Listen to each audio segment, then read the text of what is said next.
Hello friends, તો સ્વાગત છે તમારું મારી ચેનલ દીપિકાસ કિચનમાં. તો આજે આપણે બનાવવાના છીએ હોમમેડ પિઝા, એ પણ બહાર જેવા જ, પરંતુ આજે રોટલો પણ આપણે ઘરે જ બનાવવાના છીએ. તો ચાલો રેસીપી સ્ટાર્ટ કરી લઈએ.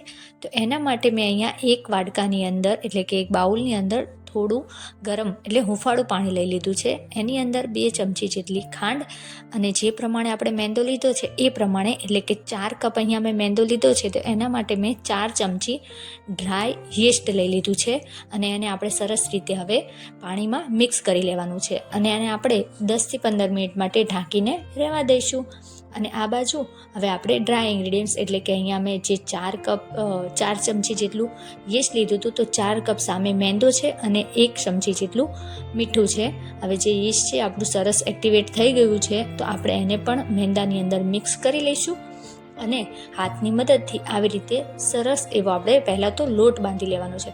પરંતુ જો આમાં પાણી તો ઓછું પડવાનું જ છે, તો આપણે જે વાડકાની અંદર યીસ્ટ મિક્સ કર્યું હતું એ જ આપણે એની અંદર જ પાણી ભરીને આપણે આવી રીતે બધું જ પાણી આમાં એડ કરી અને સરસ એવો લોટ બાંધવાનો છે. પણ લોટ કઠણ નથી બાંધવાનો કે નથી આપણે રોટલી જેવો બાંધવાનો, પરંતુ આ લોટ છે આપણે એકદમ સરસ સ્ટીકી એટલે કે હાથમાં પણ ચોટે એ રીતે, જો તમે જોઈ શકો છો કે સેમ આ જ રીતે આપણે આનો લોટ રેડી કરવાનો છે.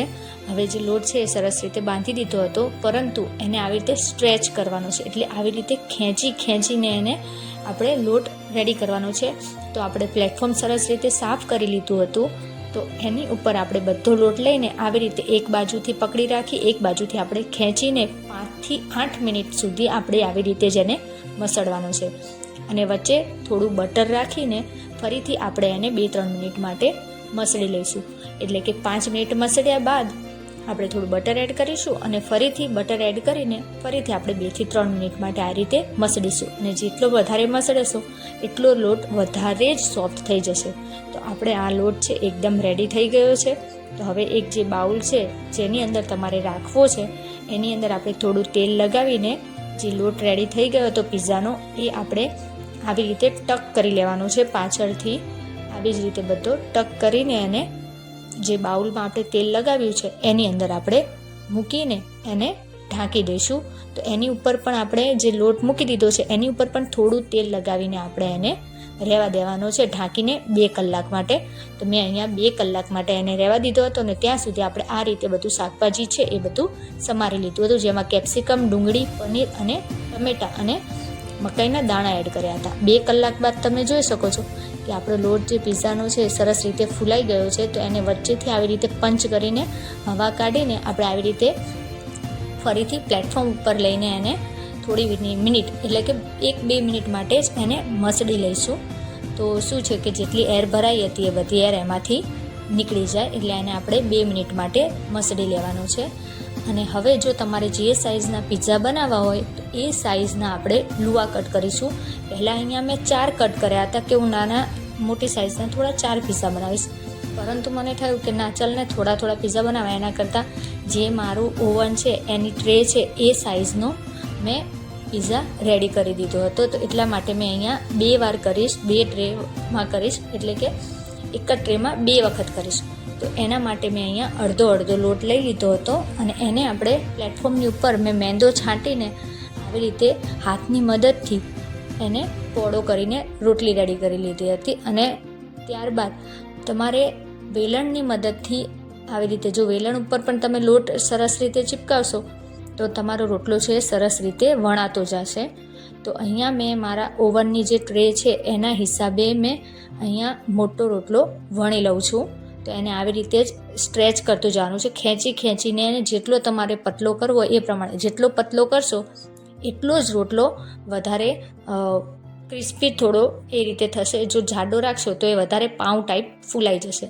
તો હવે આવી રીતે આપણે જે મેં ટ્રેમાં જેમાં પિઝા બનાવ્યા છે એને આવી રીતે હથેળીથી ફેલાવીને જે કાંટા ચમચી હોય છે આપણે એનાથી આવી રીતે હોલ કરી દેવાના છે, કે જેથી આપણો પિઝાનો રોટલો છે એ ફૂલાય નહીં અને એકદમ એટલો પતલો પણ રહી જાય. તો આવી રીતે પહેલાં આપણે કાણા પાડી દીધા હતા સ્પૂનની મદદથી. હવે એની ઉપર આપણે જે પિઝા અને પાસ્તાનો સોસ હોય છે, જો તમે ઘરે પાસ્તા સોસ કે પિઝા સોસ બનાવતા હોય તો તમે એ પણ લઈ શકો છો, પરંતુ અહીંયા મારી પાસે ડૉક્ટર ઓડકરનો સોસ પડ્યો હતો, પિઝા પાસ્તા સોસ. તો મેં એ અહીંયા ઉપર પાથરી દીધો છે. મેં અહીંયા 2 થી 3 ચમચી જેટલો પિઝા પાસ્તા સોસ લઈ લીધો છે અને એને આવી રીતે સરસ રીતે ફેલાવી લીધો છે. હવે એની ઉપર જ મેં વેજ મેયોનીઝ આવે છે એ 1.5 ચમચી જેટલી એ લઈને એ પાથરી લીધી છે. મેયોનીઝ હું વધારે પડતી કોઈ બી ખાવાનું હોય એમાં વધારે પડતી હું અપ્લાય નથી કરતી, એટલે થોડી આવડા રોટલામાં 1 થી 1.5 ચમચી જ મેયોનીઝ યુઝ કરી છે. તો હવે આવી રીતે એને પણ પાથરી લીધી હતી. અને હવે આપણે જે શાકભાજી સમાર્યા હતા, ડુંગળી, ટમેટાં, એ બધું પાથરી લીધું હતું. હા, પણ મારી અહીંયા એક ભૂલ થઈ છે જે તમે ન કરતા. મેં પહેલાં રોટલો બનાવ્યો એમાં મારી આ ભૂલ થઈ હતી કે સૌથી પહેલાં મેં થોડું ચીઝ પાથરી દેવાનું હતું. મોઝરેલા ચીઝ આવે છે એ સૌથી પહેલાં થોડું નીચે પાથરવાનું હતું, ત્યારબાદ શાકભાજી અને ત્યારબાદ ફરીથી મોઝરેલા ચીઝ.